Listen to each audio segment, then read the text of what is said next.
بسم اللہ الرحمن الرحیم۔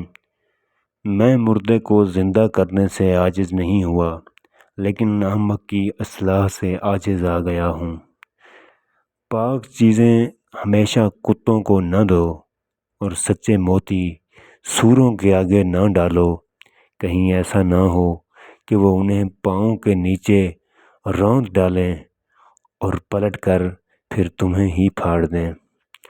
درخت اپنے پھل سے پہچانا جاتا ہے، عبادت کے غرور اور تکبر سے گناہ کی شرمندگی بہتر ہے۔ تم اپنے بھائی کی آنکھ کے تنکے کو تو دیکھتے ہو، مگر اپنی آنکھوں کے شاطر کو نہیں دیکھتے۔ جس کے دل میں کسی انسان کے لیے نفرت ہے اور وہ کہتا ہے کہ اسے خدا سے محبت ہے، تو وہ جھوٹا اور مکار ہے، کیونکہ خدا کے بندوں سے محبت ہی تو خدا سے محبت ہے۔ جو تم چاہتے ہو اسے صرف اسی صورت میں پا سکتے ہو جبکہ تم اس پر صبر کرو جو تم نہیں چاہتے۔ بے وقوفوں کے پاس دانائی کی بات مت کرو، تم ان پر ظلم کرو گے، اور جو دانائی کے اہل ہیں ان کی دانائی سے مت روکو، ورنہ تم ان پر ظلم کرو گے، اور ظالم کا مقابلہ نہ کرو ورنہ تمہاری فضیلت باطل ہو جائے گی۔ کام تو صرف تین ہی ہیں۔ اول وہ کام جن کی بھلائی بالکل ظاہر نہ ہو، دوم وہ کام جس کی برائی بالکل ظاہر ہو اس سے بچو، سوم جس میں اختلاف ہو اس کو اللہ کی طرف لوٹا دو۔ عورت اور محبت لازم و ملزوم ہیں۔ اپنے دشمن سے محبت رکھو اور اپنے ستانے والوں کے لیے دعائیں مانگو، کیونکہ خداوند کریم اپنے سورج کو نیک اور بد دونوں پر چمکاتا اور راست باز اور بدکار دونوں پر مینہ برساتا ہے۔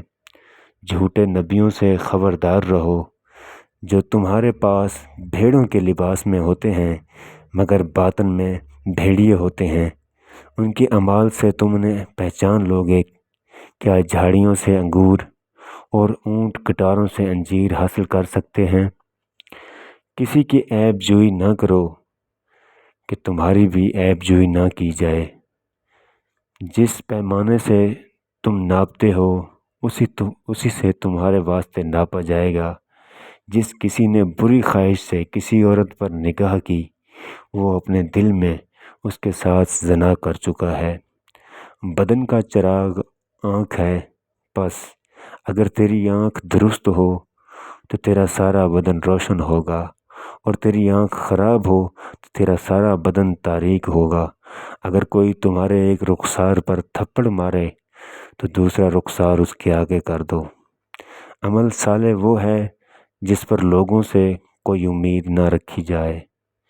موت سے بڑھ کر کوئی سچی چیز نہیں، اور امید سے بڑھ کر کوئی جھوٹی چیز نہیں۔ جو کی روٹی کھانا، صاف پانی پینا اور کھلے میدان میں سوئے رہنا مرنے والوں کے لیے بہتر ہے۔ جو چیز باہر سے آدمی کے اندر جاتی ہے وہ ناپاک نہیں کر سکتی، اس لیے وہ اس کے دل میں نہیں بلکہ پیٹ میں جاتی ہے اور پاخانے میں نگل جاتی ہے، بلکہ جو کچھ آدمی سے نکلتا ہے وہی ناپاک کرتا ہے، یعنی آدمی کے اندر سے برے خیالات، حرام کاریاں، چوریاں، خون ریزیاں، لالچ، مکر، فریب، بد نظری، شہوت، بدگوئی بینی ہو تو یہ بھی فی سب سے اندر کے نکل کر اسے ناپاک کرتی ہیں۔ اونٹ کا سوئی کے سوراخ میں سے گزرنا آسان ہے، یہ بنسبت اس کے کہ ایک دولت مند جنت میں داخل ہو جائے۔ امید کرتے ہیں ویڈیو آپ کو اچھی لگی ہوگی۔ ہمارے چینل کو سبسکرائب کیجئے اور ویڈیو کو لائک کیجئے۔ اللہ حافظ۔